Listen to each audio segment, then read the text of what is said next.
raha hitaiky ianao dia ataovy an' Jesosy dia ndao tsika hika mafy hoe alleloia androany ho famejantsika voninahitra an'Andriamanitra sady alleloia alleloia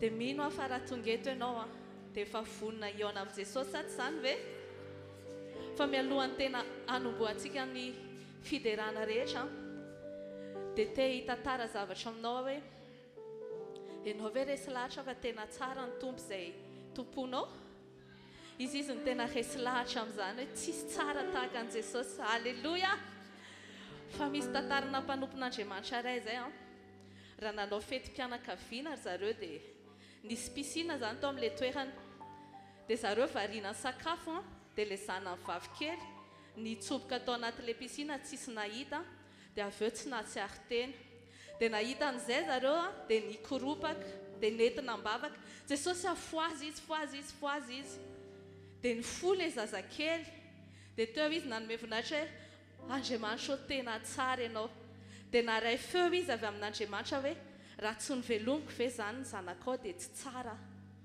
dia izay koa ny fantaniana tiako apetraka androany hoe ianao hoe raha miteny hoe tsara Andriamanitra dia rehefa misy zavatra metimety aminao rehefa nandray vahaolana nandray fanasitrana nandray fahavelomana nandray zavatra sa ianao afaka hiaiko hoe tsara foana Andriamanitra amin'ny fotoana rehetra na mandalo ahady ary amin'ny firenentsika tsy manova ny fahatsaran'Andriamanitra izany sady izany ve ninina zavatra anananao sy tsy anananao dia tsy manova ny fahatsaran'Andriamanitra izany fa tsara foana izy amin'ny fotoana rehetra amin'ny toerana rehetra amin'ny circonstance rehetra dia raha manaiky an'izany ianao dia ahofahofay amin'ny lanitra ny tananao dia Jesosy teneny hoe Jesosy tsara foana ianao amin'ny fotoana rehetrarehetra dia ndao androantsika tena atsiaro an'izany hoe fahatsaran'i Jesosy tsy miankina amin'ny toe-javatra fahatsaran'i Jesosy efa nasehoany 2 taona lasa izay teo amin'ny hazo fijaliana ny fitiavany tsy miova fa izy ilay Andriamanitra matoky mandrakizay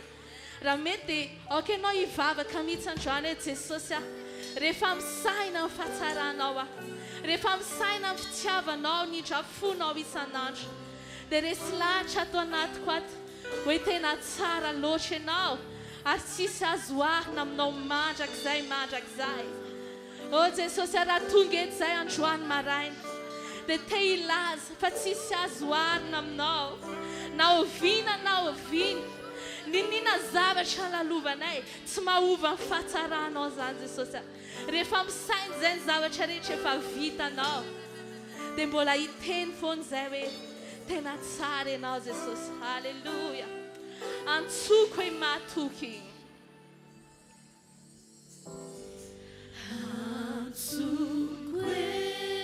no reo fampanantenana no tanterahinao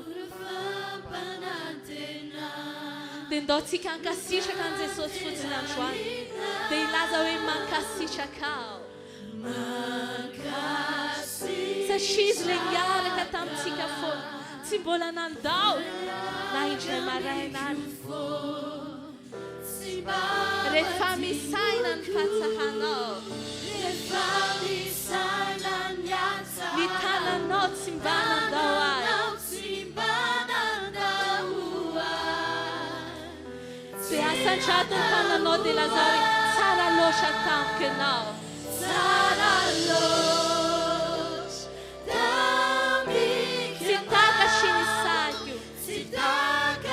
tena tianao loatra izay Jesosy ianao ilay teo foana tsara loatra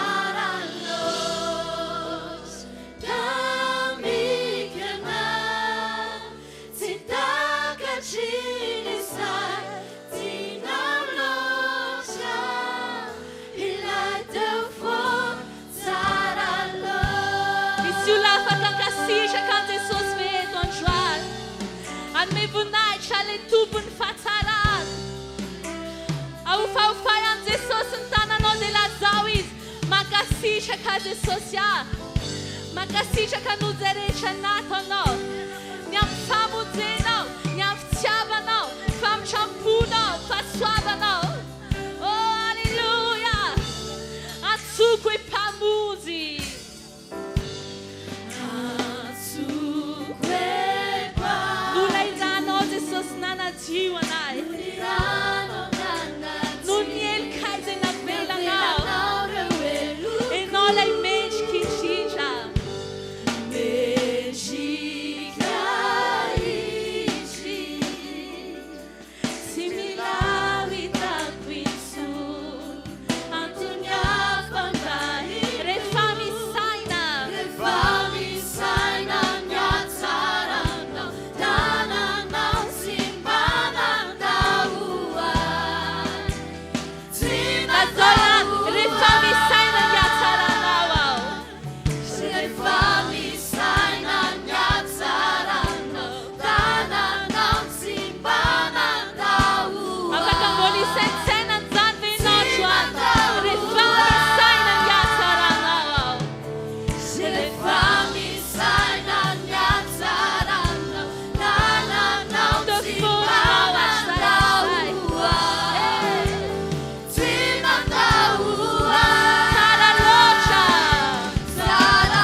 Andro maraina afaka isaintsaina an'izany fahatsarany Jesosy sy ny fitiavany zany mihoatra noho izay zavatra mety hoe lalovanao dia ahita ny fahatsarany Jesosy amin'ny sehatra rehetra amin'ny fiainana tsy amin'ny vava fotsiny ihany fa amin'ny fo resy lahatra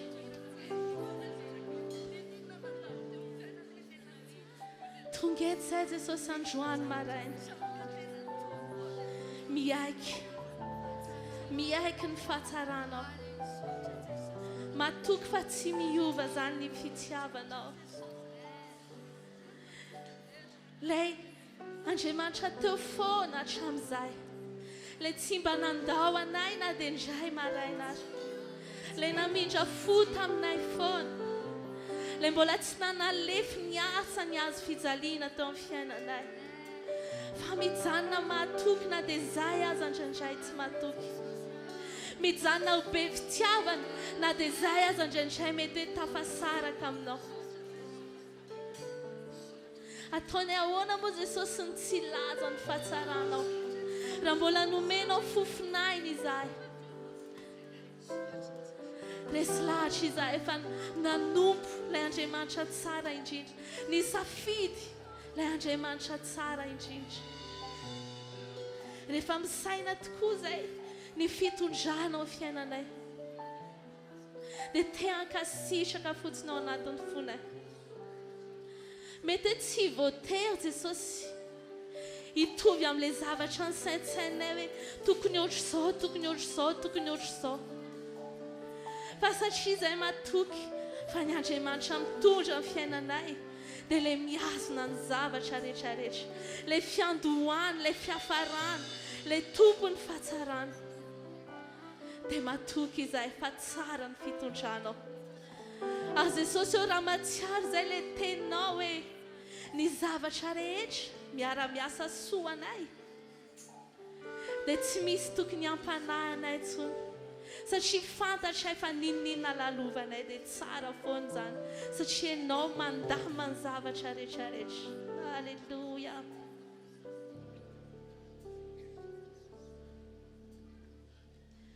natoky anao teo amin'ny fiainako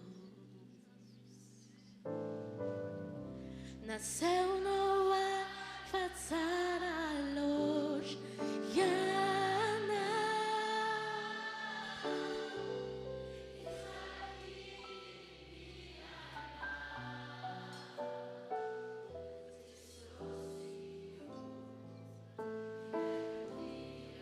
lazao mafiana amin'ny fonao rehetra natoky anao teo amin'ny fiainako naseunao fa tsara loatra ianao isaky ny miainao Jesosy tikanao tompo tikanao tompo sy mba mafoy any famindramponao ny tananao miazona ny fiainako ny maraina vao mivoa mandrapatoriko Jesosy mikaiky ny hatsarana lazao ihany hoe matoky anao teo amin'ny fiainako kafoinao Jesosy naseunao fa tsara loatra ianao isaky ny miainao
Jesosio Miracunia Zarana Jesosio Miracunia Zarana Rehefa misaina ny famotram-ponao zay Jesosy dia te hiantso mafy tsy hitanay intsony ny teny hanambarana fa te hiantso mafy fotsiny izay androany hoe alleluia anome voninahitra anao fotsiny izay androany maraina satria ianao mendrika an'izany rehefa misaina ny famindram-pony Jesosy aho sy zay rehetra nataony tamiko dia hiantso mafy aho hoe alleluia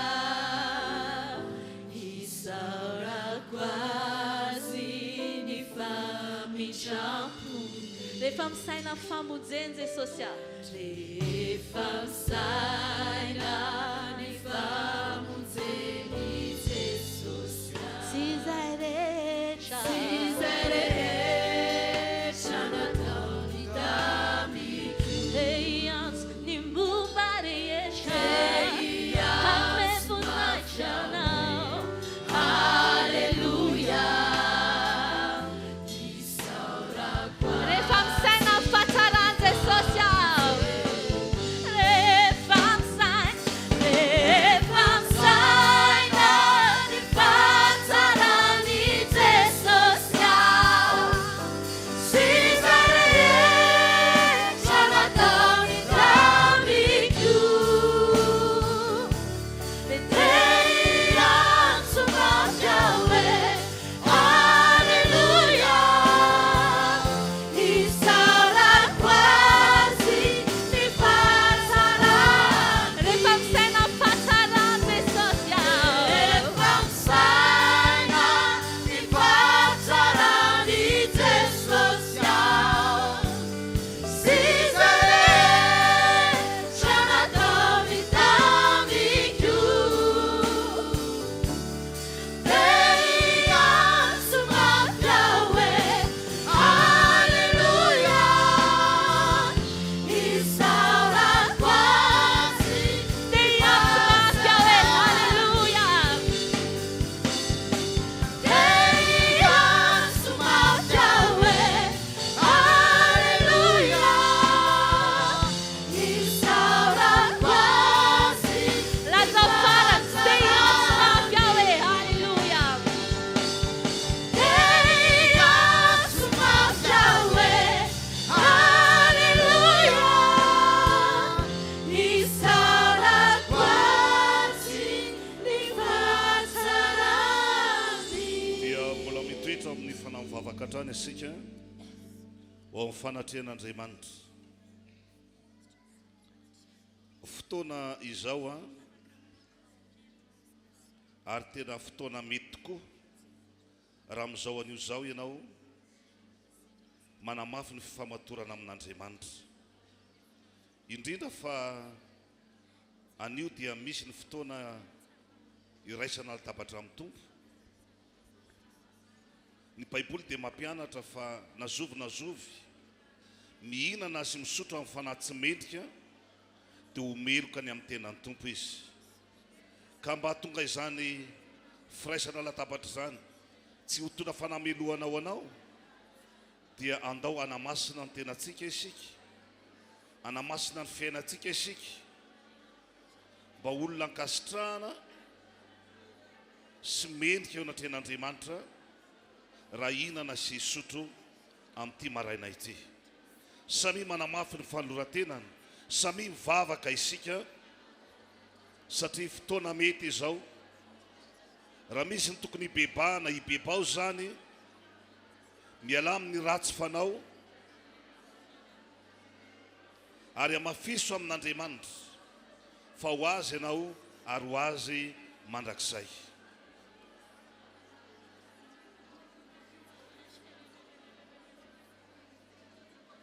ao anatin'izany no angatahana ireo tompony andraikitra fandraisana fanasan'ny Tompo androso avy hatrany ety aloha.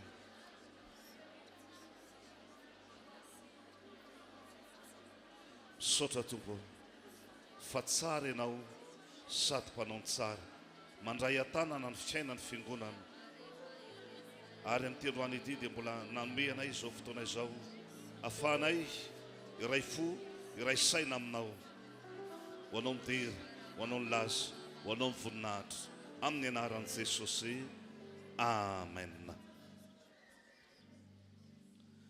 Alohan'ny hidirantsika amin'izay fandraisana ny fanasan'ny tompo izay dia ovakiko amintsika ny ten'Andriamanitra izay voasoratra ato amin'ny Jaona toko 9 ny 1:50 mivaky toy izao amin'ny anaran'i Jesosy. Ity no mofo izay nidina avy tany an-danitra, mba tsy ho faty izay mihinana azy. Ity no mofo izay nidina avy tany an-danitra, mba tsy ho faty izay mihinana azy.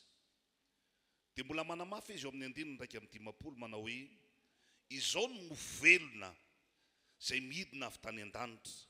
Raha misy mihinana ity mofo ity dia ho velona mandrakizay izy, ary mofo izay omeko azy dia nofoko ho fiainana izao tontolo izao. Raha lahy sy anabavy, ray aman-dreny izay manatrika ity fotoana ity, ny fandraisana fanasan'ny tompo izay atrehantsika androany dia tsy fombafomba-piangonana akory, fa ny tonga Jesosy mihitsy no nanao didy sy ny baiko. Hoy izy manao hoe izao no ataovy ho fahatserovana. Zany hoe izay rehetra fiangonana mandray an'i Jesosy Kristy tompo zany dia nodidiny tsy maintsy manatanteraka ny fandraisana ny fanasan'ny tompo. Zay no mahamasina izao fandraisana izao, ary eo anatin'ny fandraisana fanasan'ny tompo dia azadino fa nanadiovana antsika dia ny rano Kristy, nanamasina antsika dia ny rano Kristy, ary androany dia hidina soapidirina anatin'ny tenantsika mihitsy zany rano Kristy zany, ka ninona herin'ny rano Jesosy dia isy fiantraikany amin'ny fiainantsika izany. Zao no ambaran'ny ten'Andriamanitra hoe izay mihinana azy izy dia tsy mba ho faty fa ho velona mandrakizay. Zany hoe anisan'ny fomba anankiray ihany koa zany ny fandraisana fanasan'ny tompo hitehirizana antsika ho amin'ny fitsanganana rahatrizay. No zany indrindra zava-dehibe ny fandraisana fanasan'ny tompo, tsy tokony ataontsika kilalao na hoe zavatra fombafomba amam-panao ka ataontsika amin'ny fahazarana, fa androany dia oka tena hoe hiatitra n'izany latabatry ny tompo izany amin'ny fahamasinana ianao. Amen. Ka amin'ity androany ity dia tonga dia amin'ny finoana mihitsy no andraisana ho azy hoe tsy hiteny intsony ianao hoe dovaiavaiza zany izy io, fa amin'ny alalan'ny fotoana izay natokana tahaka an'izao an'io zao dia efa novai'ny tompo ho rano io, tahaka an'le nanovan'ny rano ho tonga divay. Rano nampidinina teo, fa rehefa nozaraina tamin'ny olona dia lasa inona le izy? Lasa divay le izy. Tahaka izany ihany koa io, mety hoe divay angamba nahita antsika azy nampidinina teo, fa rehefa zarainy aminao io dia lasa rano Kristy io. Amen. Ka amin'ity androany ity dia mbola ao anatin'ny hira fidirana ihany no angatantsika an'ireo mpidera izay kosa anomana dia hitondra izany fandraisana izany eny amintsika amin'izao an'io zao izany.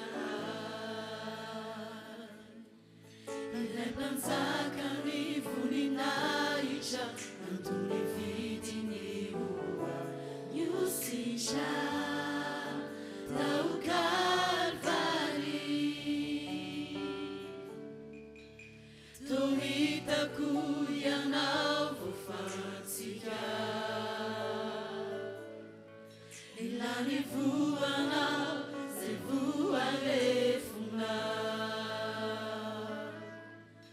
Nusachuansi, nurulanaku, natosino, natiwa, taukalpari. Inirana winni, lendi aretana, ilaya sufiza lini, le mafitamina, fayanau ilerian, yanau yan, nuna vitisa. Inilano wini. Inirana winni, lendi aretana, ilaya sufiza lini, le mafitamina, fayanau ilerian, yanau yan, nuna vitisa. Letia kapuka.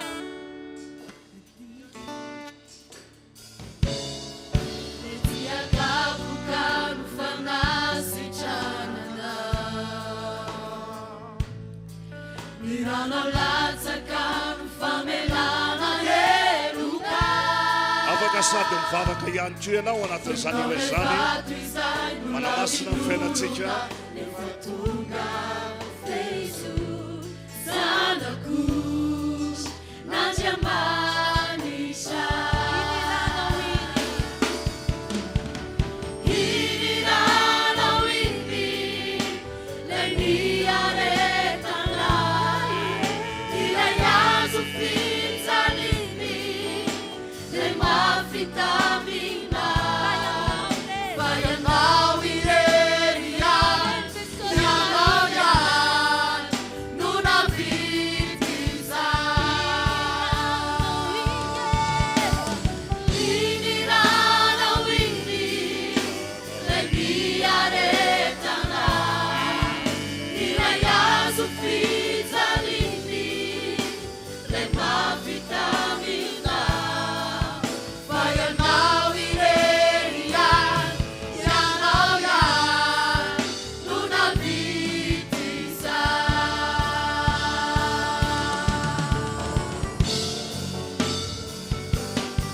Samy mivavaka, samy mivavaka, samy mivavaka isika.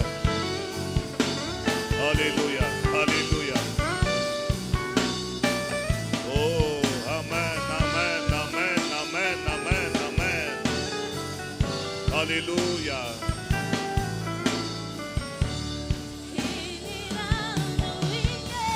Inirana winni, lendi aretana, ilaya sufiza lini, le mafitamina, fayanau ilerian, yanau yan, nuna vitisa. Inirana winni, lendi aretana, ilaya sufiza lini, le mafitamina, fayanau ilerian, yanau yan, nuna vitisa. Eny ary toko satria efa eny am-pialatanantsika tsiraray avy lay mofo tandindo ny nofon'i Kristy. Eny an-tanatsika ihany koa ny kapoka zay misy ny rano Kristy. Masina sarobidy loatra zany rano alatsaka zany. Mafy ny aretan'ny tompo a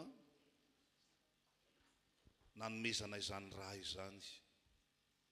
Androany dia tsy atao tsy araraka tany fa ho ampidiritsika eo amin'ny tenantsika, hiaraka iombony sika anaiky fa tsy ho avela tsy ho very a lay nofony Kristy, lay rany Kristy zay nivajitsitra ny voaka tao amin'ny tenany, fa amin'ny finoana no andraisantsika azy androany ka ampidirantsika azy ao amin'ny tenantsika.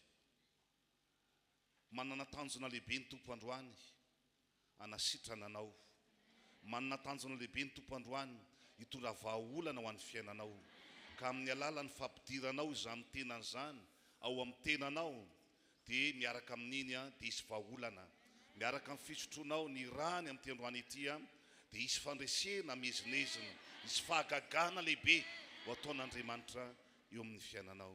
Ka dia amin'izao fotoana izao iarahantsika mihinana ny mofo zay efa eny ampelantanantsika tsara avy zany.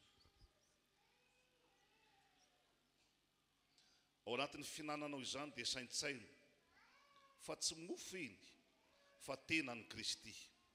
Mbola velona izy tamin'izany fotoana azy dia efa nanao fampianarana ho an'ireo mpianatra hoe ity no tenako, hano ho anareo. Maika fa efa nanoditra ny tenany izy, tena sarobidy loatra izany. Rehefa nokapohana izy, ny faritra rehetra tamin'ny tenany dia tsisy tsy nilalovan'ny karavasy zay misy nifinifiny ary mitsatoka amin'ny vatany zany, rohitin'ireo miaramila tsy mifaditrovana, rovotra amin'ny tenany Kristy. Nivoaka ataony raha mba ho fanomezana asy ianao, fa soavana zany. Iarahantsika misotro ny divay amin'ny anaran'i Jesosy.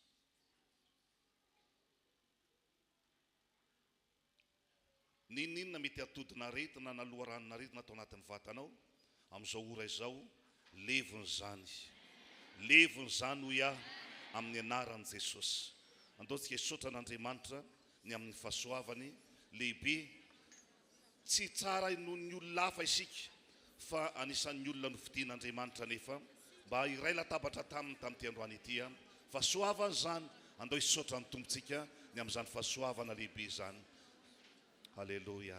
Misaotra Tompo, fahasoavana lehibe ho anay, nafanay iray latabatra taminao tamin'ity androany ity, ary inonay fa isiako lehibe amin'ny fiainanay zany, amin'ny anaran'i Jesosy. Halleluja. Amen. Ao anatin'ny hira anankiray izay ataony reto mpidiray reto a no anangonana ny vera izany.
tonga amin'ny fotoana izay ahafahantsika manaja an'Andriamanitra amin'ny alalan'ny fanatitra indray sika amin'izao anio zao.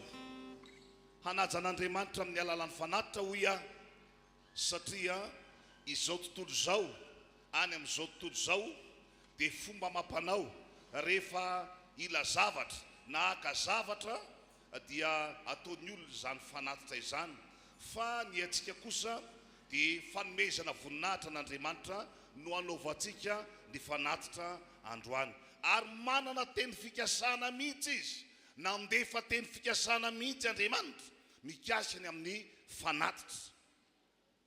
Entina ilazana zany fa niza androany anome an'Andriamanitra dia tsy ho lany zany ny koba ao anaty bariky, tsy ho ritra izany ny diloilo ao anaty tavoara. Dika teny dia ny hoe ninona mitranga eto amin'ny firenena ho avan'Andriamanitra ny manompo an'Andriamanitra sy ny tsy manompo an'Andriamanitra izany, ka manompo an'Andriamanitra amin'ny alalan'ny fanatitra sy ny fahafolo-karena ianao. Ao ihany koa ny boaty fanohanantsika ny emissiontsika dia samy mandray anjara manaova arak'izay ininy ny fonao, fa ny Baiboly dia miteny fa izay manome amin'ny fifaliana no sitrak'Andriamanitra. Ivavaka ho an'ny fanatitra isika. Misaotra anao Tompo ny amin'ity androany ity raha hanome anao ny fiangonana, tononona sy ambarako amin'ny anaran'i Jesosy, fa niza manatsotra tanana aminao manome androany dia ho tahinao manokana ny fiainany amin'ny anaran'i Jesosy. Didina ny valalam-pandany miala amin'ny anaran'i Jesosy voatany fiangonana. Amen. Ao anatin'ny hira anankiray no androsotsika avy hatrany mandroso manao fahafolo-karena dia rehefa avy eo ho tatazana ny fanatitra izany. Dao ary tovoka.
azo teka mafy eo amin'ny tompontsika zany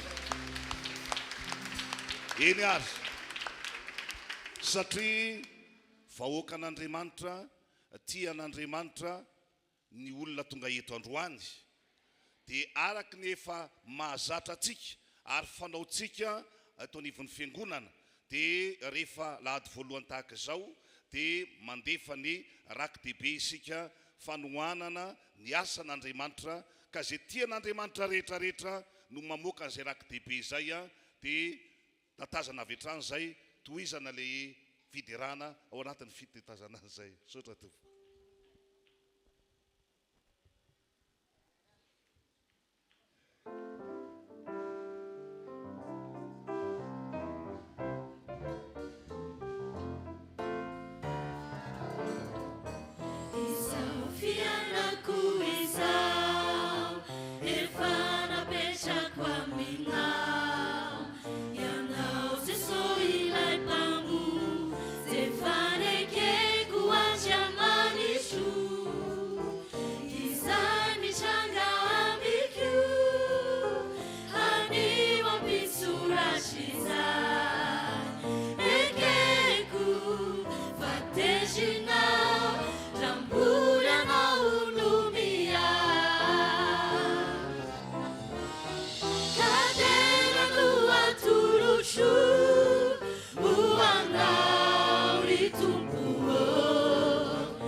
dia mankasitraka ny tompo isika fa tena tsara izy sady mpanao ny tsara izy mankasitraka ny feony men'Andriamanitra andreto mpidera ireto mitomboa amin'ny fahasoavana ianareo afatry ny tompo ao anatin'ity rovolana farany ity ny fiderana ao ataonareo dia hitondra zava-magaga ho an'ny fiangonana be dehibe ny andray fanasitrana ao anatin'ny fiderana ataonareo be dehibe ao anatin'ny tononkira zay ho ataonareo andray vahaolana no zany araka ny afatry ny tompo tamin'ny maraina mifankatiava tsara fa raha mifankatia isika dia ao amintsika Andriamanitra metsika tehaka zareo afaka mahazo ny plasiny izy ireo. Ataovy mafy ny tehaka.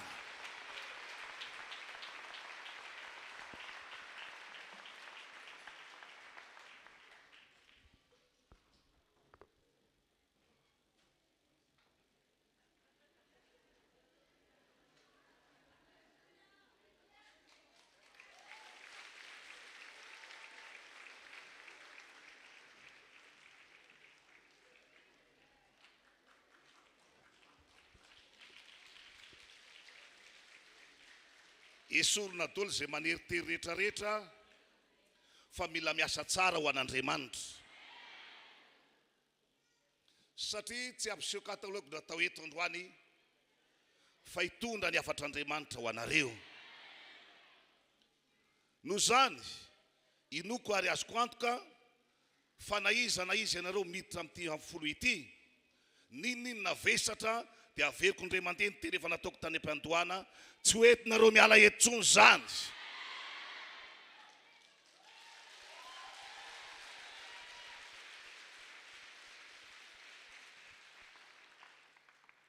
Eny, maro amintsika tonga eto androany no tena hoe ao anatin'ny fady sompanantenana tanteraka fa mamangy Andriamanitra amin'izao fotoana izao. Fa anino fotoana anokafan'Andriamanitra ny lalana rehetra ho an'ny fiainanao.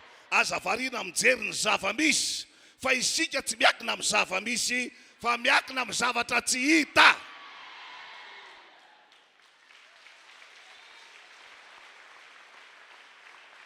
Vavaka isika tonom-bavaka mahafinaritra manentana ny fiangonana foana ny hoe mivavay ianao dia tenen'ny tompo hoe tompo, aza misy hitenenana daholo ny olona rehetra androany afa-tsy za rery ihany.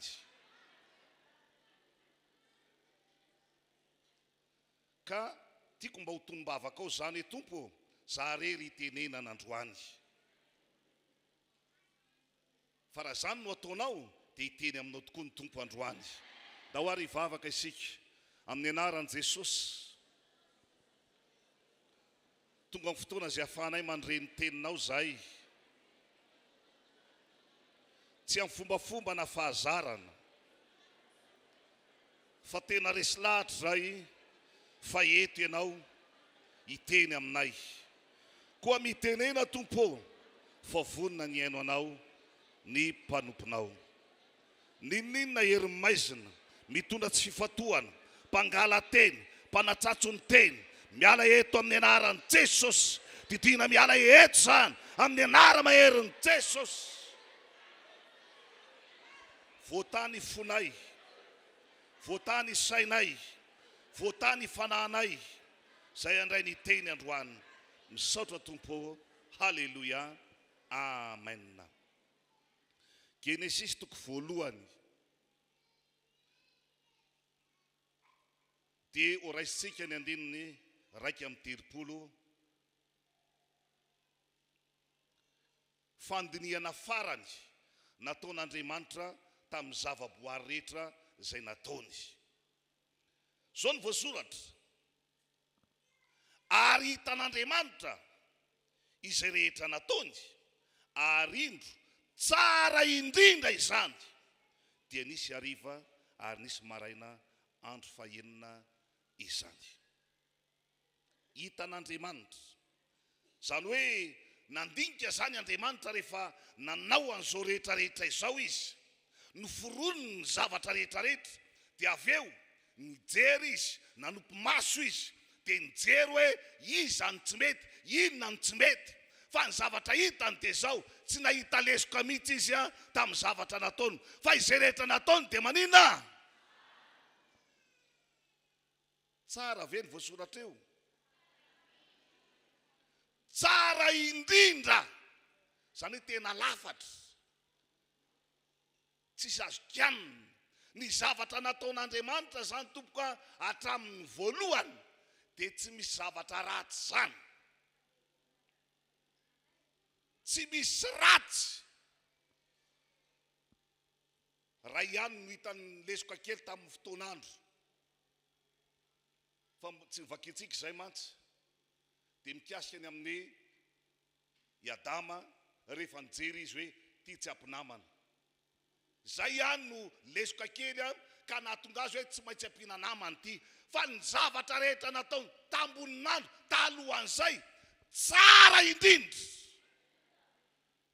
Tsara indrindra. Tsara indrindra. Tsy nanao zavatra ratsy mihitsy Andriamanitra nandray azy. Tsy misy zavatra ratsy mihitsy nasehon'Andriamanitra na hoe hitan'ny olona tamin'izany fotoana izany. Fa ny zavatra nataon'Andriamanitra rehetra dia manina hoe tsara indrindra. Ny zava-misy anefa amin'izao vanim-potoana izao mampalahelo fa na dia ny kristianina izay efa nandray an' Jesosy azy, raha miresaka dia tsy mba miresaka zavatra tsara.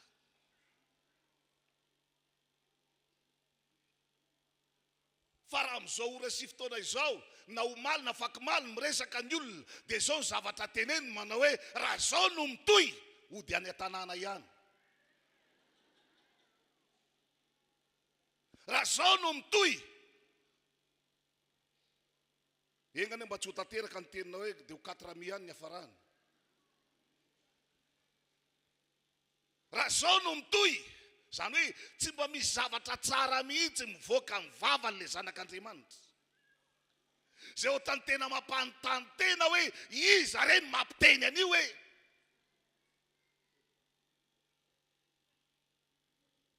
fa raha Andriamanitra, raha Jesosy ny raisin'ny olona, tsara zany. Ary heveriko sy hinoko fa raha Jesosy ny tafiditra anatin'ny olona, tsy teny ratsy zany. Za re tena loza fa nampitenenin' Jesosy ratsy aho.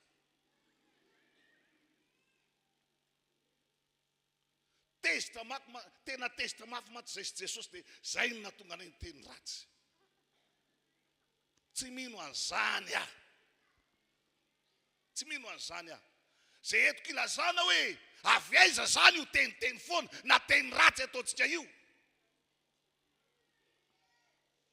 Iza ny mampiteny atsika an'io? Dia nahoana zany no avintsika. Ny zava-misy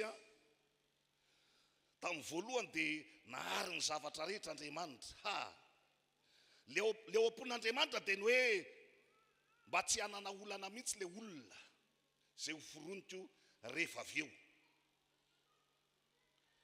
Ho foroniko rehefa avy eo. Satria nataon'Andriamanitra misy avokolo ny kaly rehetrarehetra.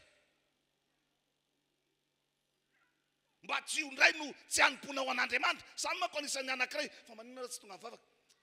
Misy sahirana kely kaly zay. Sahirana kely. Fa zadiny fa alohan'ny nahatongavanao efa vonona ny sakafo. Ary sakafo zay ilainao mihitsy efa vonona. Misy omby ao, misy kisoa ao, misy ondry ao, misy gana ao, misy gisa ao, misy akoho ao. Zay vonona, efa vonona tao zany rehetrarehetra zany. Ary rehefa vonona zany dia hoy Andriamanitra iza ny hinana an'ireo fotsiny. Tsy maintsy mamorona olona mba hinana an'ireo.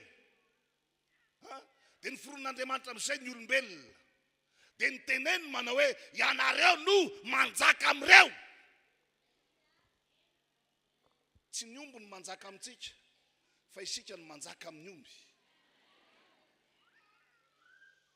Tsy ny bitro zany no manjaka amintsika fa isika no manjaka amin'ny bitro. Zany hoe amin'ny fotoana tianao tapahana ny tendany dia tapaka io. Tsisy mamaly mihitsy. Ozy ny akoho hoe oka aloha. Tsy afaka manao an'izany. Fa rehefa ianao no tapa-kevitra satria ianao no Andriamanitra reny. Mampalahelo anefa fa tsy mipetraka amin'izany toerana izany intsony isika. Fa lasa ny vola indray izao no Andriamanitra. Aty, tadiavo aty aho. Aty ho aho. Dia mihodina. Mitady an'ilay Andriamanitra vola. Fa Andriamanitra rehefa nanao izao rehetra izao dia hitan'Andriamanitra fa tsara ny zavatra nataony. Ka ny zavatra ratsy mipotro amin'ny fiainanao io tsy avy amin'Andriamanitra io. dia ozy ianao hoe dia ahoana zany le teny tamin'ny jobany manao hoe tsy ny soa ihany no raisina avy amin'Andriamanitra fa ny ratsy koa, fanamboarana saina io. Ary efa tahoarinany ny diran'ny Satana atao amin'ny fiainana zanak'olombelona vao nivoaka zany terme zany. Efa tahoarina, zany hoe efa tafiditra Satana, efa nanjaka Satana nitondra zavatra ratsy tao amin'ny fiainana zanak'olombelona. Izay vao nivoaka zany fomba teny zany hoe tsy ny soa ihany fa ny ratsy koa. Satria tsy voasaka ny Satana, nanao ny asany, nanomboka tao amin'ny Saedeny. Jereo ny zava-misy Genesis 3. Dina ny zavatra nitranga. Raha amin'ny Genesis 3 io dia tena misy resaka mahatsiravina. 4 zao dia hozy izy, ary hoy ny menarana tamin'ny raha vehivavy, tsy ho faty tsekory ianareo. Efa inona sady ny resaka eto? Resaka faty. Ao amin'izany fahafatesana zany no ahitana ny olona be ranomasy indrindra.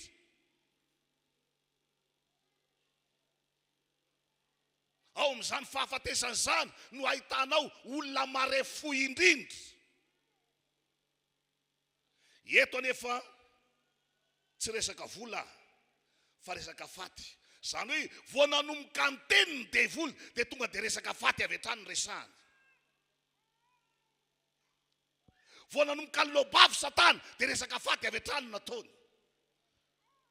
Ka izany mahatonga ny fahafatesana maro samihafa io eo amin'ny fiainana.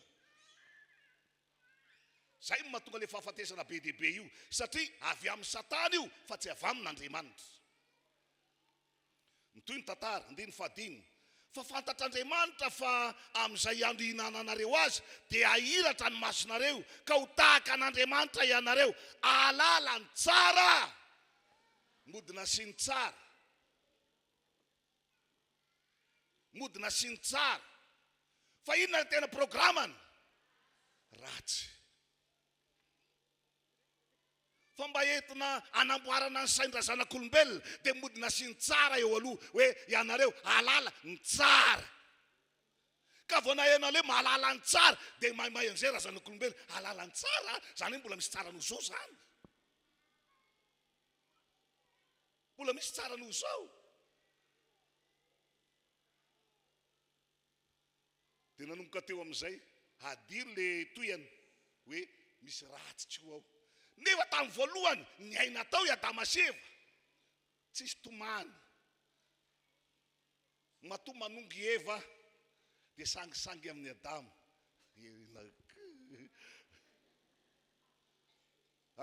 Dia ny valiny tsikitsiky. Fa amin'izao fotoana izao nge manomboka mba jereo nge raha misy anao dia jereo madamanao fa zao ny valiny inona vandravandrana.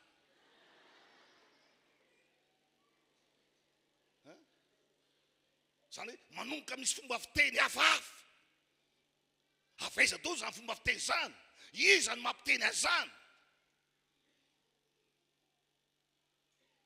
Ao moa zany dia manaroroatra fotsiny renim-pianakaviana matetika antratran'izy ity. Aza mampiditra devoly tsy aho. Sady mamely ny ankizy izy ny aza mampiditra. Ny devoly zany tompoko raha mbola ampidirina tsy miasa. Fa matoa izy efa miasa manao ny ataony, tokony avoaka zany fa tsy ampidirina mihitsy. Ka ianareo le manamboamboatra hatramin'izay aza mampiditra devoly efa ao zany ry mama.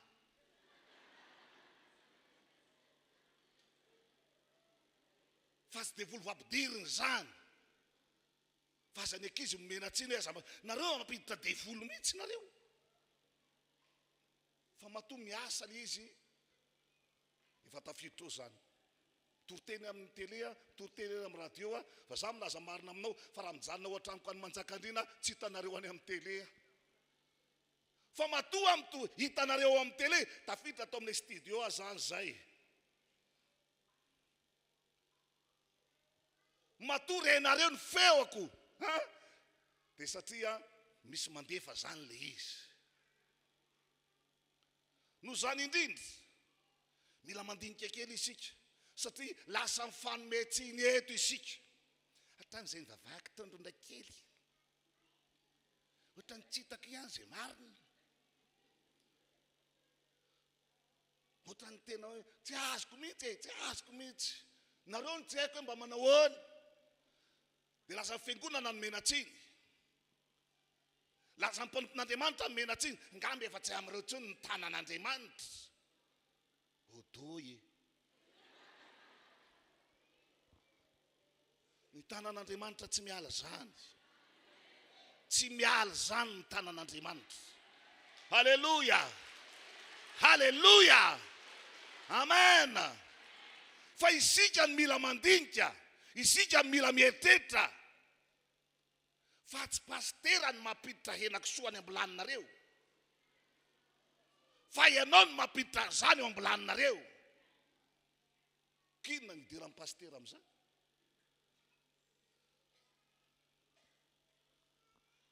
Tsy ny fiangonana RHEFI Androndrakely ny mampiditra vola ao anaty poketranao, fa ianao ny mampiditra azy ao dia manisa azy isan'andro. Kinona ny idiran'ny fiangonana amin'izany? No dia omena tsiny hoe tsy azoko hoe mety efa niala tao amin'ny fiangonana io ve ny tanan'Andriamanitra? Tsy miala ato zany ny tanan'Andriamanitra, tsy miala ato zany ny tanan'Andriamanitra. Halleluja. Fa mahatonga ny fiainanao mandeha ianao ihany, ary mahatonga ny tsy mandeha ianao ihany. Tio kely ny akaikinao, ny tsy mampandeha an'io ka ianao ihany hoe ohatra ny tsy nety iny nataoko iny. Satria raha vadinao zao ny eo akaikinao eo, azonao tsara ny tiako lazaina.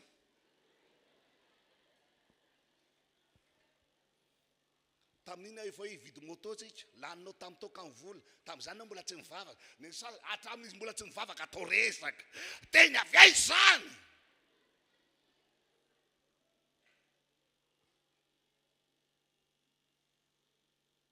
Efa mba tena nkaramabe tamin'ireny, efa mba nanango antsika tamin'ireny, efa mba nahazo an'izao tsika tamin'ireny, dia ny makomanana ho amin'izao tsika tamin'ireny. Tamin'ireny moa ianao mbola niaraka tamin'ny noro, miala tsiny raha misy noro.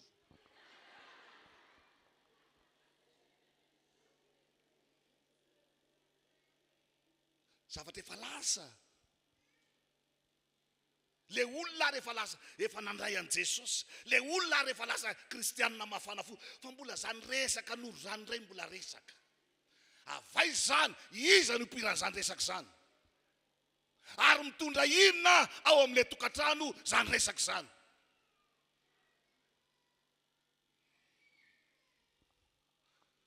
Valiny dia hoe satria ianao tsy mitohy an'ilay izy fa za ihany nanohy azy.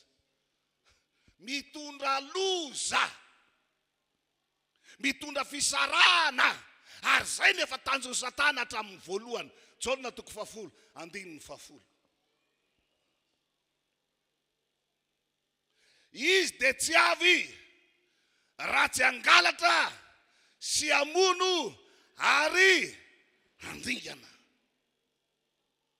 Zany hoe ny fahatongavany eo zany tompoko a, tsy hanafisafo anao dodo. Ohatrany tsy ampitoromaso anao ka tady hiakatra tany zao dodo. Fa vao maikary anao korontaniny tsy atory mba hiakatra dia hiakatra dia miakatra dia miakatra. Satria izay nefa programany, angalatra ny fahasalamanao, angalatra ny fifankatiavanao anatin'ny tokantrano, angalatra ny firaisan-kina na ny firaisantsaina ao anatin'ny ankonana, angalatra zany no ataony. Nahitako olona anankiray lokaloka mihitsy tamin'izany fotoana izany, ary fomba fiteny hafa mihitsy le natao mariazy zareo. Dia izy ahoana zany fitiavanao azy? Dia izy le anankiray, ny any fitiavako azy dia ataoko fitiavana garana drelona ka miketrona voamay miamamy.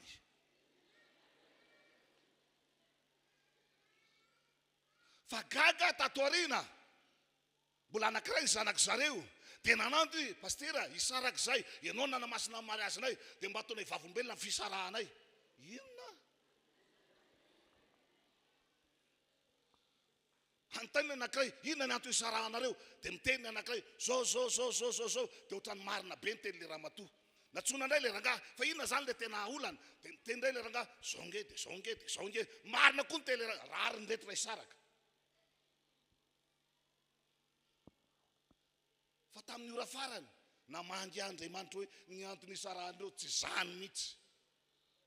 Zavatra kely tsy manahoana ny antony isarahandreo. Dia naveriko natsona indray le rahalahy. Inona marina rahalahy fa ohatra mbola tsy resy lahatra. Dia natsona indray le vehivavy. Dia nanomboka nilazany marina amin'izay. 15 taona nivadianay. 5 taona voalohany mbo nahita fiadanina amin'izany aty fanambadiana. Fa ny 10 taona zany elo zany ny tsitako.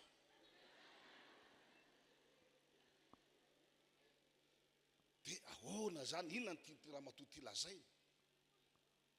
Satria tamin'ny 5 taona voalohany andeha hivoaka iasy ramose, tonga avy miasy ramose, zany mahazo biso foana zany le raha matoa. Dia falifaly ery izy tamin'izany hoe zany ka tokantrano. Fa nanomboka tapitra ny 5 taona tsy nahazo biso intsony izy. Tonga dia efa lasa miridana fotsiny le rangahy, lasy. Tonga dia lasy. Dia ny afarany satria efa manomboka tsy voakolokolo ny tokantrano na ny fanambadiana, dia tsy maintsy misy miaramila ny satana atsangany eny amin'ny sisiny eny. Hoe satria efa tsy manao biso ary intsony ianao, aty indray manao biso.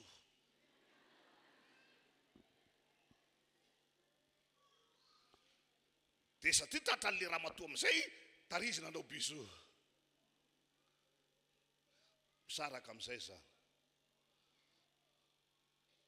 Nantaniko amin'izay le afa manina kosa ianao tsy manao biso ve rahalahy, nga zany vidiana atovy zany. Natao dozy efa andresen-dahatra rehetrarehetra mba hiverena an'le rahalahy mba hanao biso indray.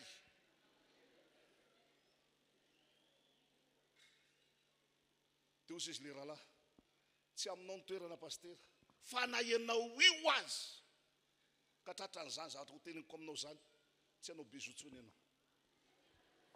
Dia efa ahoana rahalahy? Na kanina aho izy tsy mifokasidrary iny, tsy misotro toka iny, tsy mihina paraky iny. Fa zao lazaiko aminao, vadiny iny paraky. Mbaraky ny efa miakatra ambony fandrina iny, mbola paraky. Ahoana ary zany nanaovana biso anazy tokoa. Fa paraky be ny eo ambavany.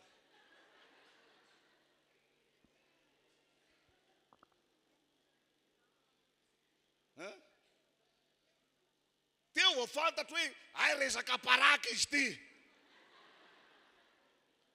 Resaka paraky. Resaka paraky zany. Tsara zany sa ratsy zany aloha. Zay mihinana azy mihinana. Tonga dia mivadika horera mihitsy na manjakely azy. Manambara fa ratsy zany. Toy zany koa ny toka.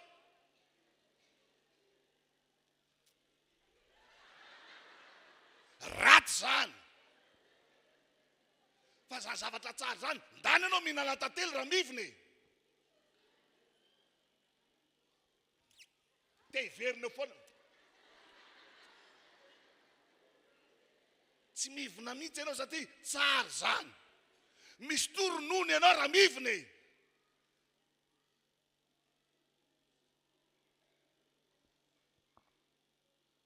Dina zatra antranga. Natsoka an'izay le madama. Manaiky ho vavolombelona amin'izay aho fisarahanareo. Fa fanontany anankiray no anontaniko anao. Iza ny tianao, paraky sa ny vadinao? Fa rehefa nanontaniko ny vadinao, dia ny olana tsy avy tany biso aminao tsony, paraky. Ka za tsy mahalala hoe mihinana paraky aty afeniny, ngamba isaky ny miona amiko dia ateliny le paraky. Dia tsy fantatro mihitsy hoe mihinana an'izany izy. Fefa any atapon'ny fisarahana vao fantatra hoe hay mihinana paraky izy. Teo amin'izay dia noforoniny teo daholo ka mangotsikotsika ny nifiko. Ka maninona zay lazainao fanontaniana ihany napetrako aminao dia valio hoe iza ny tianao, paraky sa vadinao? Koreo moa ny izy moa ny efa nananako an'iny tokan'iny. Ho arinaiza moa zanakay izy ny tiako, bon raha izy ny tianao mila rina ny paraky fa tsy miaraka izy sy ny paraky. Inona tiako resahana? Tsy miaraka zany ny tsara sy ny ratsy. Raha mba miandrandra ny fitahin'Andriamanitra ihany ianao, Andriamanitra miteny fa ny zavatra nataon'Andriamanitra tsara avokoa. Aza ampidirina amin'ny tenanao rangazy ratsy a. Fa tsy mahafaly an'Andriamanitra ny mahita anao andeha hivavaka.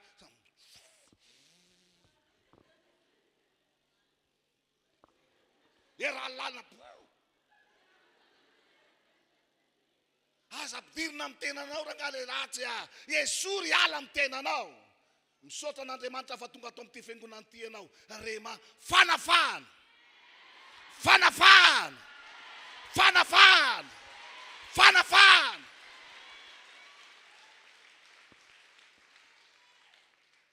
Ary ao anatin'izao tenin'Andriamanitra zao anafaka anao ny tompo. Satria zavatra kely raim-bava tahaka izany manakana ny arena be. Manakana arena be. Zaho mijoro vavombelona amintsika mihitsy a. Ny amin'ny fahatsaran'Andriamanitra io fa tena tsara. Tsy miakina amin'ny zava-misy.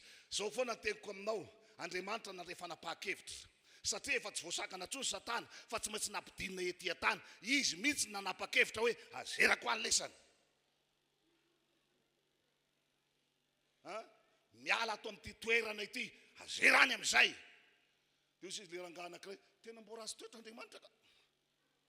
Fa manina zao raha nitazomin'ny tany any le devoly. Efa fantan'izao fa olombelona reto amin'ity tany ity, dia nalefa ny eto ry zalahy. Fa le izy nge tsy nalefa ny eto fotsiny vida be amin'izao e. Fa nalefa ny eto le izy a, dia nasiany fiarovana ianao. Inona ny fiarovana nomeny anao? Jaona toko voalohany, 9:12. Zao lazainy hoe fa izay rehetra nandray azy dia nomeny hery, manana hery manokana, manana fahefana manokana. Fahefana tsy edina amin'ny rafozanao io.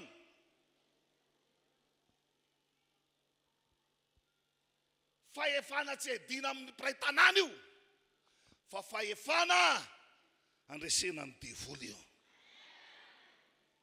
Dia zao, zay rehetra nandray azy izy a, dia nomena zany fahefana zany, zany hoe nanazera eto aza zany le devoly.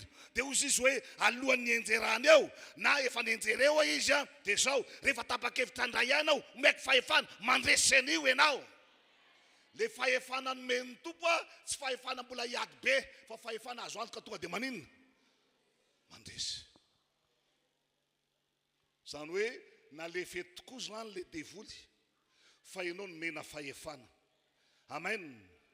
Manana fahefana zany ianao io. Manana fahefana zany ianao io. Manana fahefana zany ianao. Testa be mihitsy tany Analakely indray andro. Inona na testa? Dia misy miteny kako pastera mba testa. Ie, Jesosy koa mba nisy fotoana testa. Testa, satria amonjy fotoana io, amonjy lera io. Nefa mitohana be ny embouteillage. Dia izy ny tonga ao anatin'ny saiko voalohany, mbo misy polisy ve ao aloha ao sa tsy misy? Mbo misy polisy ve ao aloha ao sa tsy misy? Inona ny antony? Satria ngia polisy no manana fahefana amin'ny fandaminana ny zavatra io. Fa raha izany hivoaka ao, amapastera, aisany tobilanareo. Imezan'ny olona ianao, dia alain'ny olona Facebook ianao, dia aparitaka ny olona eran-tanàna. Marina za sa tsy marina? Fa raha polisy miangeo, na kely no zaza izy. Ohatra mbo misimisy ihany a. Fa na kely no zaza le polisy mitsangana eo, vao miteny hoe lasa io. Dia natesta dia zao, namono motera mihitsy, dia nijanona teo. Janona teo. Vetivety eo nefa, avy any arinany misy tôbila, ary izy tôbila anankiray, karavanina be, kakatana be, misy vitina fimebe la,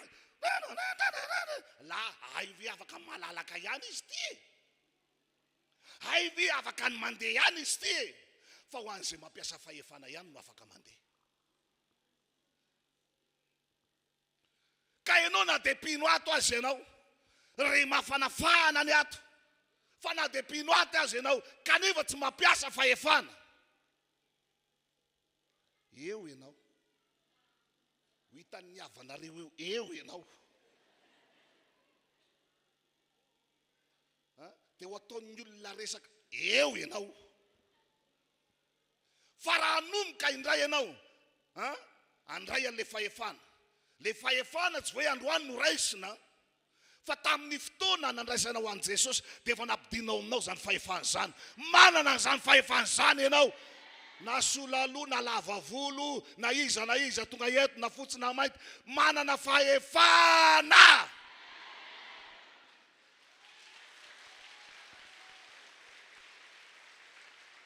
Haleluya.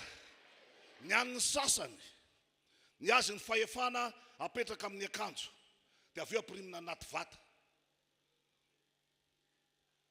Ka rehefa misy olona voafaritra na anaovana azy dia andraso aloha fa mbola akanjo aho, satria ny azy ny fahefana nampirimina any anaty vata miaraka amin'ny akanjo. Fa ny mampiavaka atsika ny fahefana tsy any amin'ny akanjo fa ao anatinao miaraka aminao, na iza le anao an'le fahefana.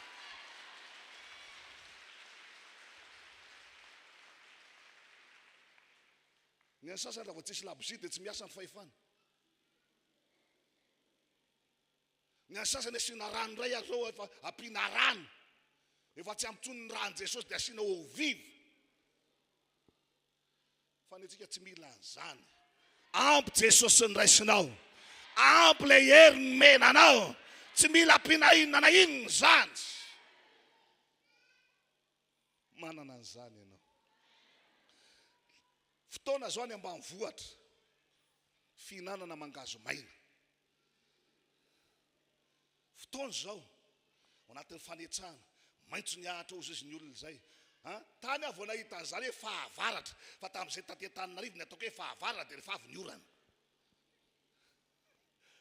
Ka ity resaka fahavaratra ity tena miakina amin'ny sakafo mihitsy. Efa varatra zao pastera. Dia zay andalovanao fofona mangazo maina, zay andalovanao fofona mangazo maina, zay andalovanao fofona mangazo maina, zay andalovanao fofona mangazo maina. Zany zao zava-misy. Dia efa maro ny marary vavony, marary vavony, fa mbola mangazo maina ihany e. Mbola mangazo maina. Dia efa tena reraka mihitsy ianao mivavaka ho an'ny aretim-bavony. Marary ny atsy vavony, marary ny atsy vavony, marary ny atsy vavony. Misy aho amin'ny 12 alina, pastera, dato, efa tena manao krizy misy izy ato. Dia ianao moa zany mpanompo ianao dia tsy maintsy lasa foana, velomina moto na fiara dia efa andray aloha amin'ny 12 alina. Fa teo any vangin'ny tompo hoe dia tsy ho ampitolo-maso ohatr'izao foana avy ianao indray no lasa aloha eo.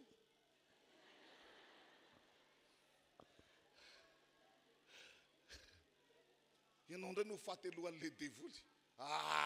Tsy mety azany papa. Tena mangian'ny tompo ampianaro reo, fa mila mampiasa fahefana reo, fa ny fahefana ampiasain'ireo manafoana ny mangazo maina ary mampiditra ny vary ao anatin'ny trano. Tena ampianarina. Raha vao fo maraina ianao, tsy briquet ny adivana. Tena le briquet teto ny nataoko, tanan'izany nakazy, matoy ny ala teto, misy ny tananaka, teto mihitsy ny nataoko, tsy olona dalako, tsy verisaina, teto ny nataoko. Tsy miady amin'ny briquet no atao vao maray ny andro.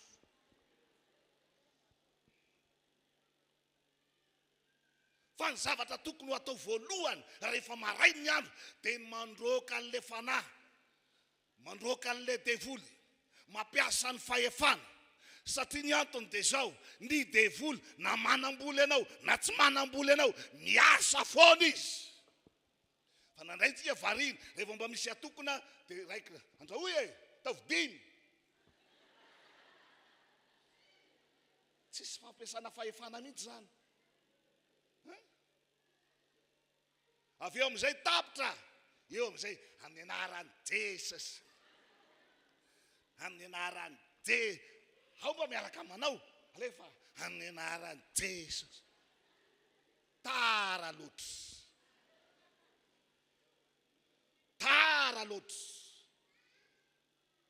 fa am'le fotoana manam-boliny mihitsy ianao amin'iny ampiasaina le fahefana am'izay mandeha any amin'ny tokony ho lalany le vola eo an-tananao. Joro favolombelona aminareo any ambanivohitra miandraikitra fiangonana karaman'ny olona azy zao 9,000 isan'andro, dia 5,500 ho an'izay mba lafo indrindra ny vehivavy. Tiako maka sary an-tsaina ianao hoe raha ohatra ka miasa isan'andro le olona, misy fotoana efa tsy mahita karama 9,000, ohatrina zany ny ampafolon'izany 900. Fa za miteny aminao, za mijoro eto zao, raha ny vola hoe raisina ao anatin'ny fiangonana vidy ty, raha zany natenaina vidy ty, fa matoy mibotsina eo tsara ny nataon'Andriamanitra, tsara indrindra.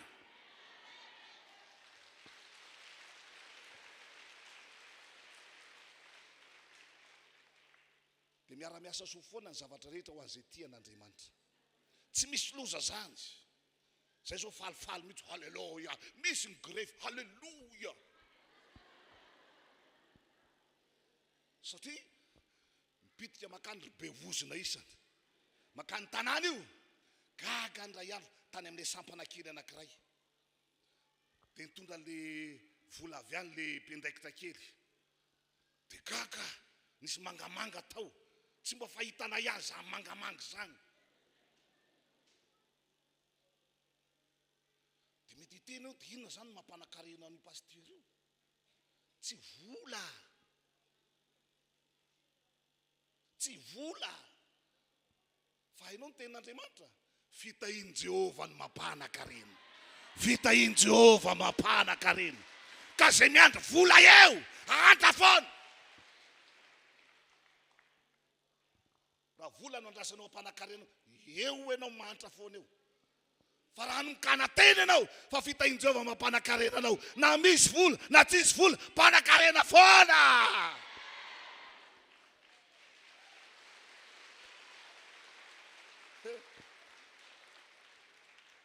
Na filafirain'ny olona zay tonga tamin'ny manjakandrina, tsy men'ny olona trano zay ho faina. Ndrindra vao fantany hoe pasteur, ny tranonay satria zareo mpanompo sampy be, tsy ampidirinay pasteur zany ny tranonay. Fa misaotsika miteny zao, mampanofa trano pasteur.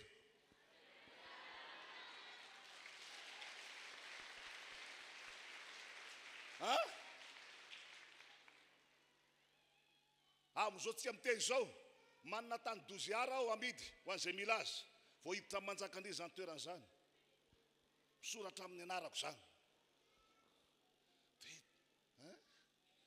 Fanganao zanatany any, naiza toerana misy anao amin'ny mahazanak'Andriamanitra anao, anao avokoa io. Halleluja. Ny tsara indrindra dia avy amin'Andriamanitra, ny tsara indrindra Andriamanitra manao azy. Resaka vola ho zany tsy manana indrindra resaka vola angamba ny resahana.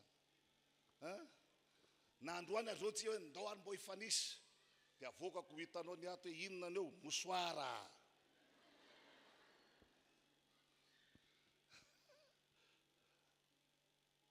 Manaiky afenao manambola, fa za kosa manaiky, fa za mbola mpanakarena.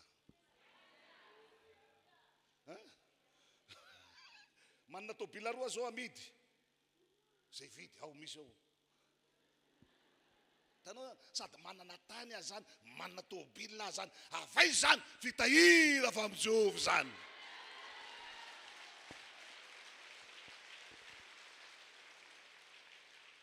Fa ozy aminao, raha ny vola miditra tao ao amin'ny fiangonana, toa dia hoe ndao ody. Raha ino andrandraina sy ny anteherana hoe hivelomana, ndao ody. Satria tsy ampiatsanana latsinainy maraina akory de tapitra. Latsinainy maraina zany mbola tsy afa-po ame tokony mbola hividy an'izao, tokony mbola hividy an'izao, tokony mbola hividy an'izao. Tapitra. Fa ny teo an-tanana tapitra, fa ny avany ambony tsy mety tapitra. Ary eo indrindrandrindra ny tomako atsika. Ary androko hevitra anao hoe secret an'io fampiasana fahefana foana. Rehefa nakan'le tany zany zay, joloko vavombelona aminao. Halleluja. 80 millions vidianako azy tamin'izany fotoana. Dia tonga tao amin'ilay toerana. Tiako ty toerana ty. Mety aminay ty toerana ty. 80 millions. Zaho amin'io tsy manana. Fa nitsahako le tany. Dia nametrahako tanana le tany. Amin'ny anaran'i Jesosy. Tiako ty tany ty. Anaty manomboka izao. Amin'ny anaran'i Jesosy miala eto nareo devoly tsy miazona an'io. Ana io. Rehefa varoaka le devoly. Raikitra ny fanarahana. Zao pastera. Bavaka ray volana ho avy dolo ny mpiray-tapo akan'ny anjarany. Eno a. Dia nivarotra moto a. Moto ny nananako. Namidiko le moto. Rehefa namidiko le moto a 15 millions vidiny. Zany hoe 15 millions zany ny vidiny io tany io. Za tsy mahita koatra zaiko. Ino nananako tao dia ino namidiko. Rehefa lavo le moto 15 millions. Dia nateko hoe ty le avance. Entina ilazana fa vonina akan'io tany io. Rehefa azo le 15 millions. Tonga le ray volana. Dia natsoina paster. Efa daholo ny mpiray-tapo, ny avany Tamatavy efa tonga, ny avany Mazinga efa tonga, ny avany Dego efa tonga, akany anjarany. Dia ozy ny devoly. Mihinana fatiny lahy. Zay la voafa-baraka. Devoly tena miteny ohatry zany mihitsy anatin'ny sainao any. Toy izay tsisy afa-baraka zany fa ny tompo efa niteny tsy mamela anareo afa-baraka. Tsy mamela anareo afa-baraka. Tonga avy aty ianao zao dia zao izy efa tolatolakandro. Dia ndesako ho vadiko. Neny miantso ange le olona amin'le tany. Dia ahoana inona ndao hiaraka. Ndany se makano izy. Satria fantantsara le zava-misy tsisy vola eo aminay. Dana makano izy izy. Ay. Aloha ary za ho ano ah. Satria efa lafo le moto, bisikleta zany netiko ndray. Ndraisiko ny bisikleta, lasa. Nandeha. Dia teny andalana, tonga teo an-tsena, meny tompo saina. Ndana mividy akondro. Eo an-tsena, tondra sakosy kely zay ndana mividy akondro izy. Dia akondro vaventy be, tena tiako zany Zay novidiko. 3 kilao ngamba izay. Dia inona ataoko tao anatin'ilay sakosy. Lasa amin'izay tonga teo tokotany napetrako ny bisikleta. Haitiny paster, zay maha-olon'Andriamanitra anao. Tena tsy mbo mamitaka. Teneno izay teneninareo. Fa raha fantatrao fa akondro ny baben'io.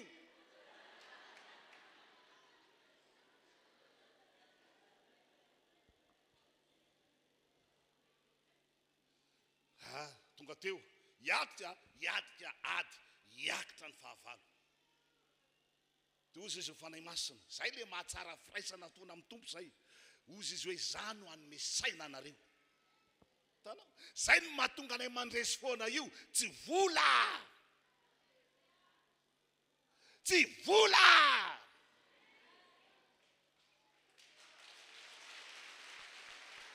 Aza mba marary saina amin'ny vola io ianao. Fa tsy vola zany nampiakaran'Andriamanitra ny fiainanao. Dia tonga teo. Dia ozy izy ny tompo. Anontanio. Dia mba mizesta mihitsy ny lehilahy. Tonga eto mihitsy araky ny fanarahana. Ka efa milamina dolo ny taratasy. Fa za tsy mandoa vola na vao misy taratasy anankiray tsy milamina.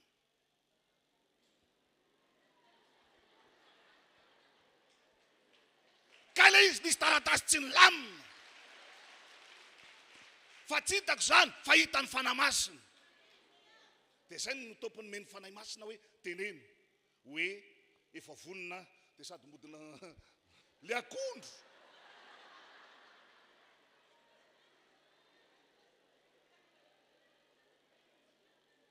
Dia izy mianakavy zany efa nieritreritra fa inona leo? Akondro io.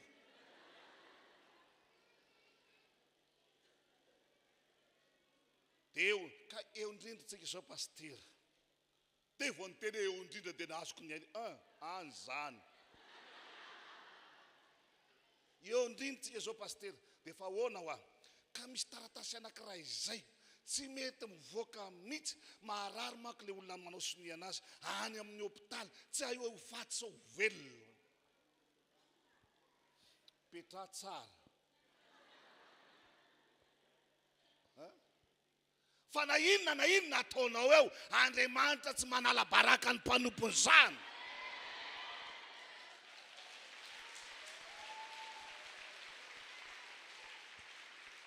Dia ozy aho, eny azy fa karakarao le taratasy, ka rehefa vita le taratasy atsovy aho.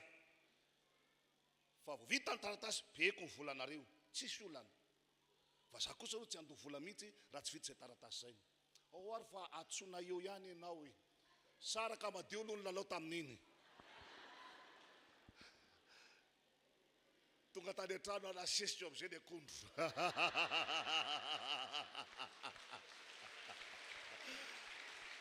Halleluja!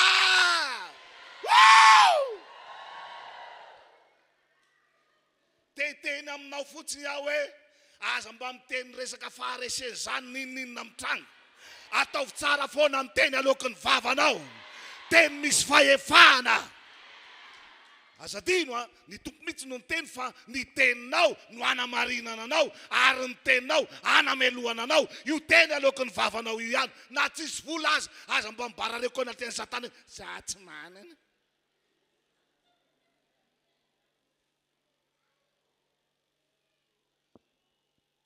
Fa arakaraky ny anaovanao an'izany, izy nge tsy mahalala ny eo amin'ny fiainanao e. Fa zay teneninao ny fantany. Zany ny devoly zany. Zay teneninao ny fantany. Zay teneninao ny wainy. Dia vao miteny ianao hoe ohatrany tsisy ninona mihitsy eo. Tsisy ty ozy izy.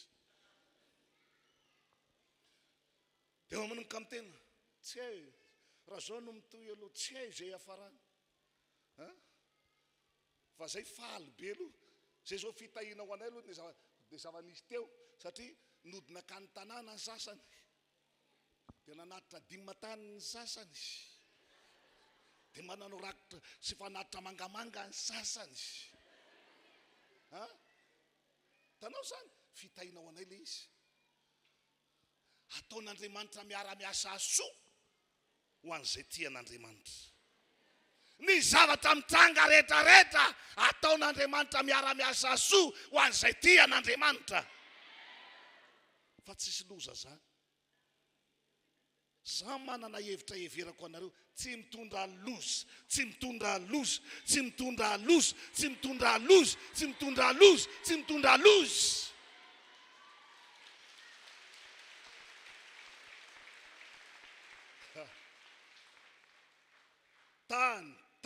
Tany le mpanao an'le zavatra tsy vita mihitsy ny sone. Dia za ho tsy miditra mihitsy raha ho aferafera. Pastera mila zavatra madio. Fa raha voazikosoka hoe ihany nampanaovina tsy mety zany tany tavela tany enim-bolana tany ihany tsy mivoaka tany le rangahy. Na nampatonga ny enim-bolana voangonako le vola.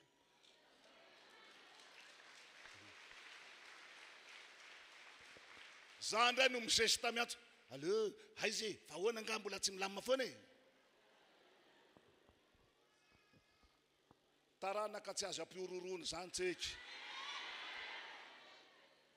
Fa iverenako amin'izay ny lesona. Ahoana ty teny ataonao ty? Ahoana ty resaka ataonao ty? Iza ny mampiteny anao an'io? Mba mba fantatrao ve fa Andriamanitra tsy ampiteniteny foanao zany mihitsy ary raha izy no nyraisinao tsisy teniteny foana zany iloka amin'ny vavanao fa matoa mandeha le teniteny foana misy raika latafiditra ao manindry ny bouton taka lefa tazavana zao anao sa vao tonga azany maletsy nijanona tana amin'ny pastera tana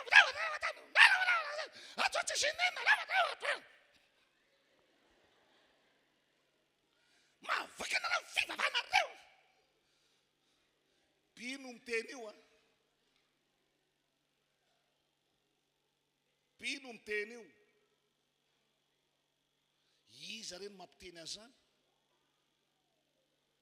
dinio daholo ny tenina aloka ny vavanao dia lanjao hoe firy ny tsara dia firy ny ratsy etoko ilazana aminao fa tsy Andriamanitra zany tsy mampandeha an'io fa ianao ihany tsy mampandeha an'io satria izay teny aloka ny vavanao teny faharesena teny fahakiviana teny manaketraka teny mamotika enina dia zanaka ao analabaka azy ty tena vendrana manadina azy eo anao ohatra na mampianatra vendrana zany dodo azagaga raha tsy afaka izy dodo ve ho afaka vendrana ve ho afaka ny teninao ihany namatotra an'izany mila vahazy zany rehetra azy rehetra tena maditra ny atseko zay zana-bahoaka ny tseka ny ana maditra azagaga manomboka any amin'ny voalohany ka hatrany amin'ny farany maditra satria zay nefa nirinao zay le tadiavinao ka ny teninao aoka ho tsara manomboka izao ny teninao aoka ho tsara manomboka izao na dia efa tena hitanao ambavahoana azy tenena tsara ihany za tena nahita zany traikefa zany olona efa adala mienjy efa tena hoe tsisy hevitra intsony e vao mahita le fianakaviana mitangorona be anao sitran'io ahoana pastera ty zao mahazo anazy ianao amin'io amin'ny maha-olombelona atao ahoana mijery an'le olona amin'ny tokitoky eny atao ahoana na sitrana an'io zay le maha-olombelona fa tsy miteny mihitsy e tsy vitanay io fa ny teny aleoko ny vavako sitran'io e raha vonona ho an'i Jesosy nareo sitran'io dia gaga ianao fa raha mbola manisy ianao ratsan-tanana folo zany aloha ny adala sitrana tany manjakandriana efa mihoatra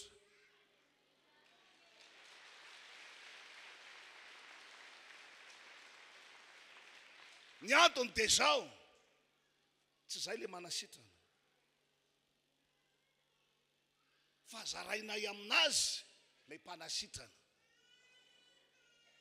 eto ahitehiteny aminao fa efa ao aminao le mpanasitrana ny fiainanao io le mpanasitrana ny fiainanao io efa ao aminao izy fa ny olana na tamin'ny andron'ny apôstôly dia nitrango zany ny azy navelan'ny natory ka amin'ny fotoana atoriny potra ny olana marika 4 no mitantarany zany resaka zany nandeha samy kely izy ireo fa teny am-pandehanana natory Jesosy vao nanomboka natory Jesosy ino ny zavatra nitranga niala vany ny ranomasina dia nakao anatin'ny samy kely feno neo tsy miala neo tonga ihany neo tsy miala neo tonga ihany ohatra n'le fiteninareo iny mihitsy e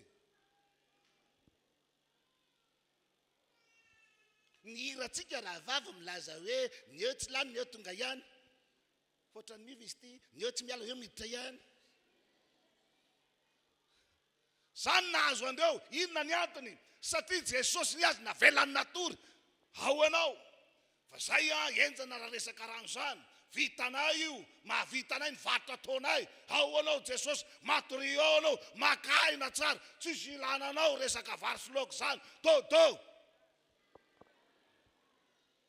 navelan'ny natory Jesosy dia izy niketika ihany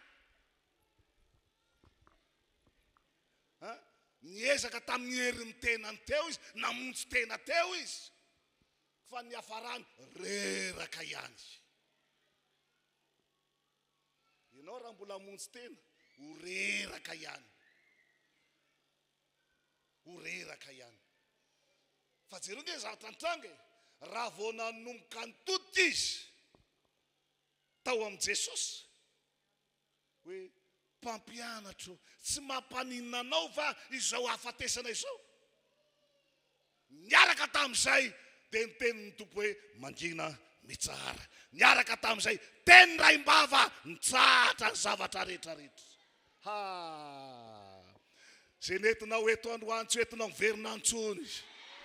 Zay nentinao eto androany tsy entinao miverina antsony. Tsy tahaka ny diranao eto ny voanao eto androany.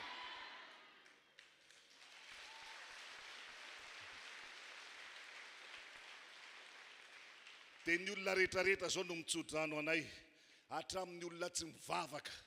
Pastera, efa mendrika anareo ny 4-4. Pastera, hatramin'ny tsy mivavaka. Toizako fa ina zany hitan'ny olona eny aminao. Ny mahatonga azy miteny azy zany. Misy mivoninahitra Andriamanitra. Faranako ny tenin'Andriamanitra. Fahitan'Andriamanitra fa izay rehetra nataony dia tsara indrindra. Ka raha mbola miaraka amin'Andriamanitra ianao, miaraka amin'ilay Andriamanitra mpanao ny tsara indrindra. Ka hoy aho hoe amin'ity roa volana farany ity isolo daholo ny ao an-trano ny tsara indrindra.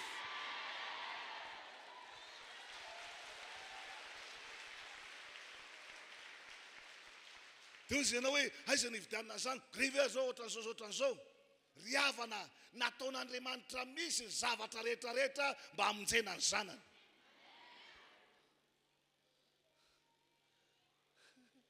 Dia misy mbola tsy mahatakatra an'izany io zavatra mitranga io hoe hamonjena anao io. Misy aminareo zao mety niala tany amin'ilay asa nikatina ilay orinasa. Ny antony dia zao efa hitan'ny tompony fatiginao ao amin'io asa ataonao io.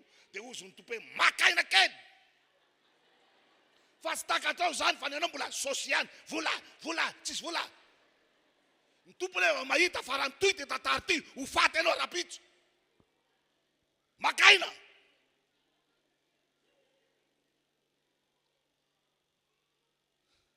Dia misy tady tsy akaina mihitsy. Allo ho faty andro ho faty. Ry havana ny zanako sy ny asan'ny tanako aoka ho adiditro ihany ho Jesosy. Aoka ho adiditro ihany izy. Maneke ho adidin'Andriamanitra ianao. Fa izay rehetra nataon'Andriamanitra tsara avokoa. Ndao hitsangantsika. Matsiro izany sasa. Ka na dia matsiro aza tsy maintsy tapenina satria zay ihany ny orantsika androany. Alleluia. Raha riva morondray miaraka eto isika. Mipaherenao alaminy ny programme, alaminy ny fotoana. Amen. Tongava mirora fa mbola handray zavatra zay tsy niraisinao tamin'ity maraina ity, ho raisinao zany raha riva. Amen. Apetrao ny fonao ny tananao azy. Dia averenao raha io misaotra anao androany. Noho ny fahasoavanao. Nentinao eto amin'ity toerana ity. Raisiko izany ho anjarako. Ninona nalatsaka ao androany dia fitahiana ho amin'ny anaran'i Jesosy. Manomboka amin'izao anio zao dia ho velomiko ny fahefana. Ho velomiko ny fahefana ary ho ampiasaiko ny fahefana izay nomena ho ary amin'ny anaran'i Jesosy tsy maintsy mandresy aho. Ka hanomboako izany amin'izao ora izao mandidy ireo herin'ny maizina rehetra fa na mamitaka ao anatin'ny saina, ao anatin'ny fo, miala amin'ny anaran'i Jesosy. Miala amin'ny anaran'i Jesosy. Miala fa na mamitaka. Miala fa na mamitaka. Miala amin'ny anaran'i Jesosy. Manomboka amin'izao anio zao rehefa resina fa na mamitaka dia isaina tsara omen'Andriamanitra. Hoentinao mizotra tahaka izay nanomezan'Andriamanitra saina raha nividy an'ilay tany. Dia mihoatra lavitra anao zany mbola saina omen'Andriamanitra anao indray. Apetrao ambolohanao ny tananao. Raisy nitsodrano izay tononoko amin'ny anaran'i Jesosy. Ao anatin'ity roa volana farany ity tsy maintsy miova ny fiainanao. Nitsodrano rehetra ny raisina tamin'ity taona ity tsy maintsy tanteraka aminao. amin'ny anarany Jesosy tsy amelanao afa-baraka zany Andriamanitra. Ninninona mitranga eto, ninninona miseho eto dia andray atanana ny fiainanao Andriamanitra. Dia ho loha lalanao, ho vody lalanao izy amin'izay rehetra ataonao. Misaotra Tompo amin'ny anaran'i Jesosy. Amen. Afaka mipetraka tsika, aiza le bidira. Anao hika amin'ny finoana isika, amen. Ao anatin'ity fiderana ity dia efa hoasehonao sady. Fa atao anatin'ny fampiasana fahefana nataonao teo dia efa resy ny fanahy ratsy. Dia ho tohizanao zany tsy eto ihany, fa tsy eto ny anany fampiasana fahefana, fa tena ho atanànanareo mihitsy ny ilany zany. Dia rehefa mody ianao any an-tanàna, ampiasao le fahefana any aminao. Amen. Fiderana mafana, eniky ny finoana fa nandray fiara ianao, na vita trano ianao, miala mpanofatrano rehetra, na azo asa tsara ianao. Iderany Jesosy ao anatin'izany tsika.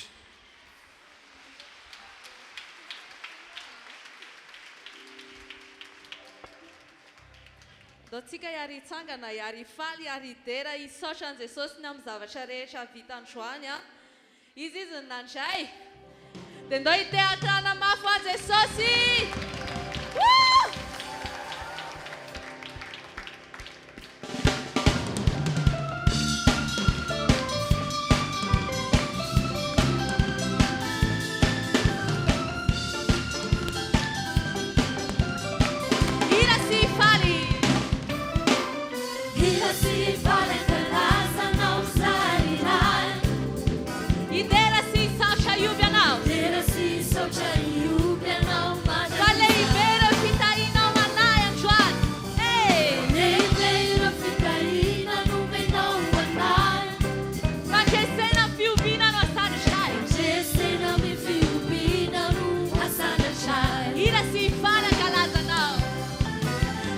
Si fala kalasa nao sarirai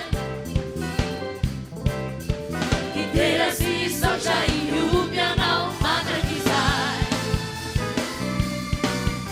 Valei beira fitaina no menau alai Facesena fiubina no ingrassada chai Cesena mi fiubina no asata chai Doi arifalare Yarifali, yaritela Kalasa si avisa Yari fali, yari dera Yari uga no pada kiza Passare now Sara inchincha, sara yamno Doi arifale Yari fali, yari dera Kalasa si avisa Yari fali, yari dera Yari uga no pada kiza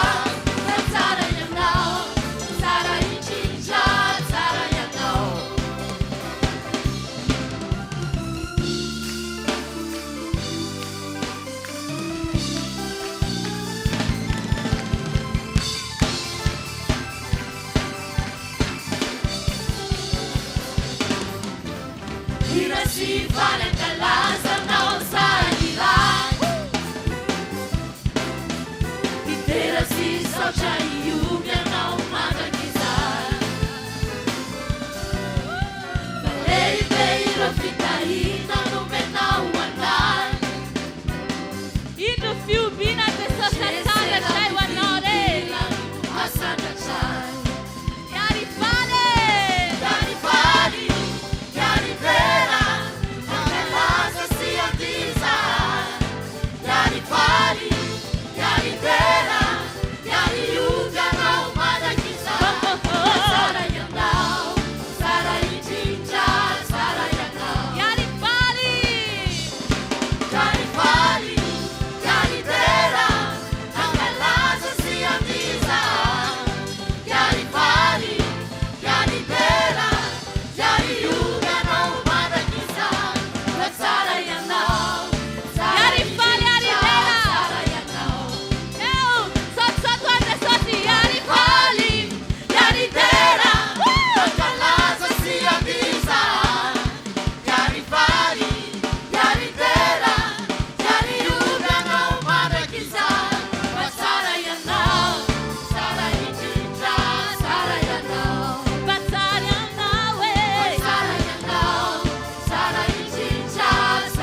zavaka misambikina oe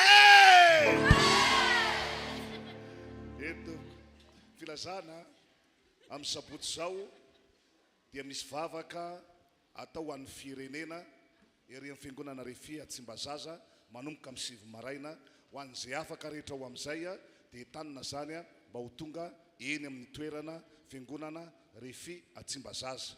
Faharoa dia eto amin'ity toerana ity ihany koa ny lehilahy rehetrarehetra dia misy fotoana iarahana amin'ny mpanompon'Andriamanitra lehibe eto amin'ity toerana ity zany dia entanina ihany koa ny lehilahy rehetra zany eto amin'ity toerana ity izany.